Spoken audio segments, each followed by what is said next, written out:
অন্তর্বর্তীকালীন সরকারের নানা সীমাবদ্ধতা থাকা সত্ত্বেও আমরা মনে করি এই সরকারকে কোনোভাবেই ব্যর্থ হতে দেওয়া যাবে না।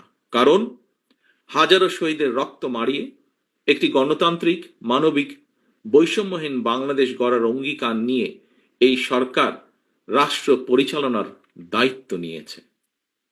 প্রিয় শিক্ষক, শিক্ষার্থী, তরুণ, ছাত্র ভাই ও বোনেরা, দেশের ছাত্র তরুণরা রাষ্ট্র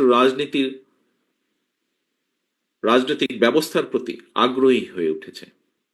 এটি অবশ্যই একটি ইতিবাচক দিক। এইসব তরুণরাই গত ১.৫ দশকে একটি নির্বাচনেও ভোট দিতে পারেনি। তারা গণতান্ত্রিক রাজনৈতিক অধিকার বঞ্চিত এইসব তরুণদের কেউ যদি জনগণের অধিকার প্রতিষ্ঠায় নতুন রাজনৈতিক দল গঠন করে, অবশ্যই বিএনপি সেই উদ্যোগকে স্বাগত জানায়।